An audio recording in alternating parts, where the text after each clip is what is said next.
આંતરરાજ્ય કરાતે ટુર્નામેન્ટમાં 3 રાજ્યોના 50 ખેલાડીઓ. ભરૂચમાં કરાતે ટુર્નામેન્ટ પહેલાં 10 દિવસીય મફત તાલીમ શિબિર યોજાઈ. ભરૂચના કસક જલારામ મંદિરના સત્સંગ ભવન હોલ ખાતે આંતરરાજ્ય કરાતે ટુર્નામેન્ટનું આયોજન કરવામાં આવ્યું હતું. આ ટુર્નામેન્ટનું આયોજન ગુજરાત વાડો કાઈ કરાતે ડુ એકેડમી અને શ્રી હરિ પ્રબોધમ પરિવાર દ્વારા કરવામાં આવ્યું હતું. 3 રાજ્યોમાંથી આવેલ 50 યુવા ખેલાડીઓએ પોતાની કરાતે કળાનું પ્રદર્શન કર્યું હતું. ટુર્નામેન્ટ પહેલાં એક 10 દિવસીય મફત કરાતે તાલીમ શિબિરનું આયોજન કરવામાં આવ્યું હતું.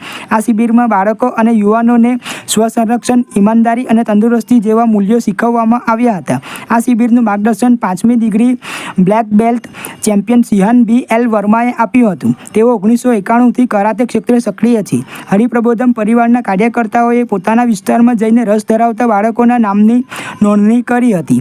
શ્રી હરિપ્રબોધમ પરિવારના પ્રમુખ મિલિંદભાઈ પટેલે જણાવ્યું હતું કે કરાતે માત્ર રમત નથી, પરંતુ જીવન જીવવાની પદ્ધતિ છે. તેમણે ઉમેર્યું હતું કે દેશને એવા યુવાનોની જરૂર છે જે ભારતીય મૂલ્યો ધરાવે અને જરૂર પડીએ સ્વરક્ષણ કરી શકે. કરાટેની આ ઇન્ટરસ્ટેટ ટુર્નામેન્ટ આપણે આજે 6 તારીખના રોજ રાખેલી છે, જેમાં 3 અલગ અલગ સ્ટેટના સ્ટુડન્ટોએ ભાગ લીધેલો છે અને બહુ સરસ રીતે ટુર્નામેન્ટ થઈ છે. અને ગર્લ્સની ટુર્નામેન્ટ પૂરી થઈ ગઈ છે. બોયઝની ટુર્નામેન્ટ હવે લંચ પછી ચાલુ થશે.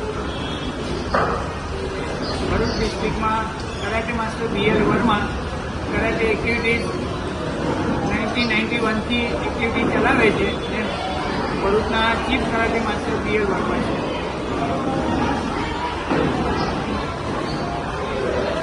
ભરૂચ ખાતે પહેલી વખત ઇન્ટરસ્ટેટ ટુર્નામેન્ટ કઈ B.L. વર્મા સાહેબના 2031થી ગાંધીનગર, અમદાવાદ અને અલગ અલગ શહેરમાંથી પણ 50 જેટલા ટુર્નામેન્ટમાં ભાગ લેનાર કરાટે ચેમ્પિયન્સ બનેલા છે. હરિપ્રબોધમ પરિવાર એમનો શુભેચ્છક છે. તો વધુને વધુ હિન્દુત્વવાદી યુવક યુવતીઓ તૈયાર થાય. ભારત દેશને મહાન બનાવવા માટે ડિફેન્સ બી જરૂર છે, એટેક બી જરૂરી છે.